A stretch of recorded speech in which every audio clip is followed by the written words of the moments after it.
AppLink Lounge is an extension of Ford's creativity from our standard campus, and it's a Tech Shop Lounge because there's a really cool story behind Tech Shop. Ford, for 110 years, has been pushing creativity. And in the last 2 years, we decided that we wanted to push creativity in a whole new direction.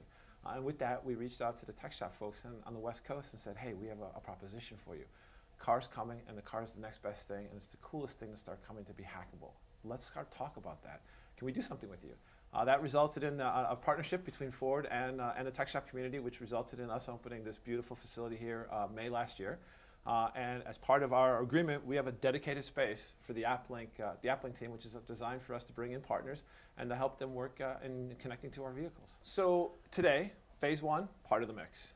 Longer term is that actually, as part of a technology curriculum, AppLink becomes part and parcel of a Tech Shop curriculum.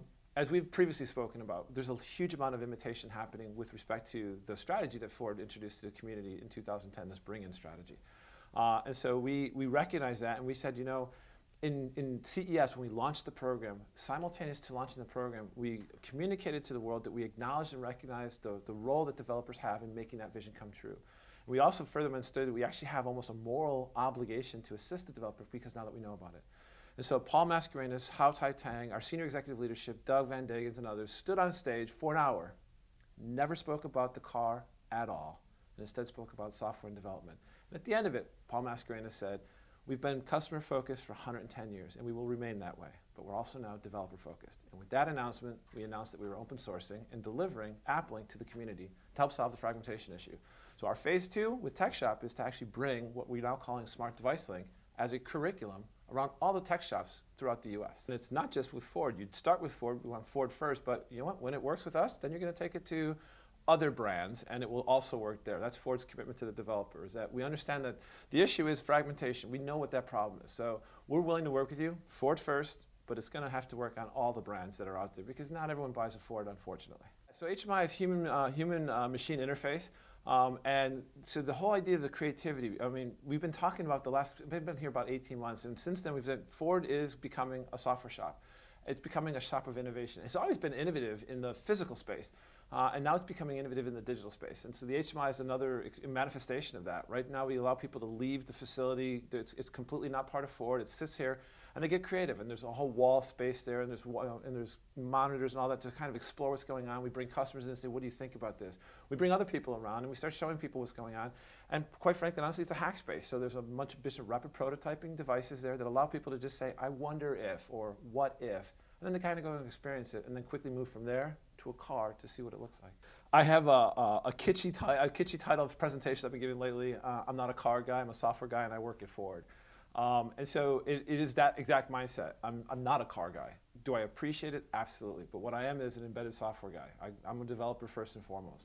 So I'm able to bring sort of the transformation that happened at Motorola. I mean, Motorola had a fantastic story.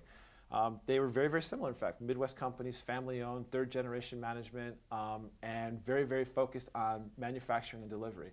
And then over time, the industry's changed, and they became software companies. And Motorola did become a software company. And it was a transformation that was painful and difficult, but it resulted in some successes. Then it ultimately resulted in the sell-off of certain pieces of the business.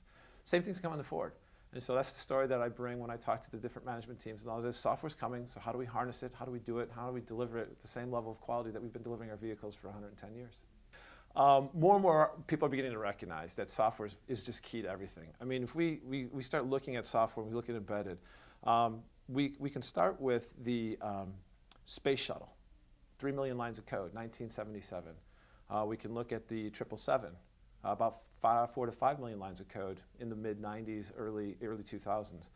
We look at our recent 2013 Ford Taurus, almost 100 million lines of software code. It's in everything, 70 plus modules, software everywhere. It literally is the one defining thing that is absolutely accelerating the pace of innovation.